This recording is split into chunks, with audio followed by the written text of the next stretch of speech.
Okay, today we're going to be making the loop for the top of the Loopdedoo Dumplin Bag. This is a quick 4-row repeat of just casting out a bunch of stitches, binding them off over a loop, and then sewing it onto the top of the bag. So I have cast on my 136 stitches here. The first instruction is to just purl one.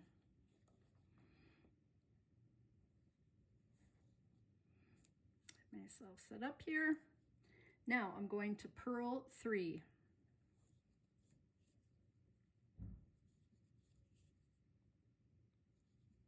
I'm going to move the last purl stitch back over onto the left hand needle.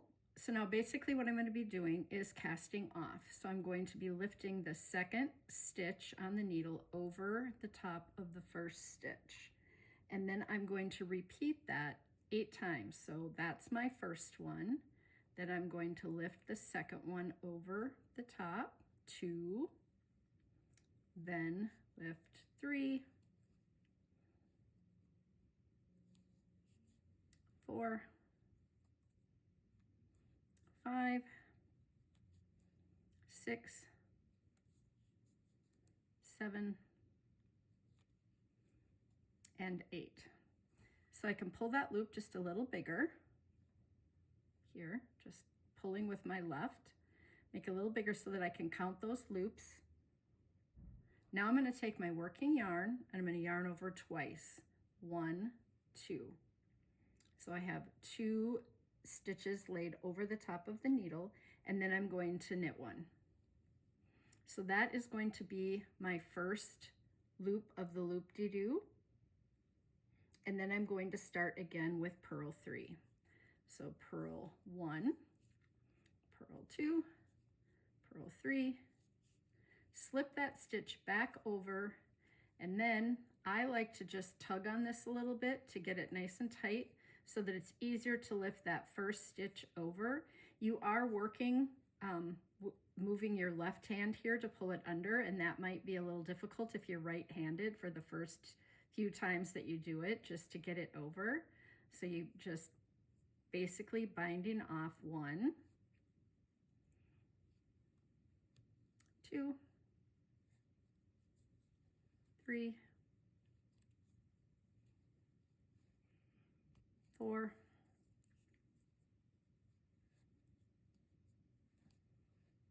5, 6, 7, 8. Then I'm going to take my working yarn, put it back in the back, wrap twice, knit 1, and then I'm ready to purl 3 again. I will show this technique first picking with the yarn in my left hand and knitting continental style, and then I will show it with my yarn in the right hand, so throwing it. This row starts with knit 2. So I'm going to start here with knit 2 together. Then I'm going to drop that first yarn over off so I have a big loop, and now I'm going to knit, bring my yarn to the front and purl, bring my yarn to the back and knit, and bring my yarn to the front and purl, all into that one long stranded yarn over. And it takes up most of the yarn there. And then I'm just going to knit 1. And then I'm going to knit the next 2 stitches together and continue across the entire row. And that's really all there is to it. Then you're going to knit across 1 complete row, and then you're going to attach it to the top of the bag by knitting 2 together, the live stitches that you have on the top of the bag and the live stitches that you have with your loop-de-loos. We are now ready to 3 needle graft our loop-de-loop piece to the top of the dumpling bag. So I have both of my needles held parallel facing the same direction, and I am just going to knit one stitch from the front and one from the back together, and do not bind off. I need those stitches to be live to make my casing.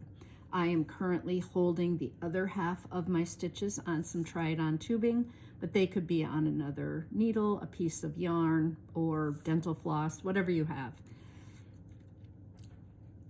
Into the front of the stitch on each needle as if to knit, and just knit them together. Then the next two, knit them together, and then the next two, knit them together, and the next two. That's all it is to it, all the way across. I think there are 76 stitches, if I remember correctly. Then I'll have live stitches here, and my next step will be in the next video, which is doubling the stitches to make two sides of the top casing to run the I-cord or the shoelace through. But that will attach the loops to the outside of the bag and make it decorative.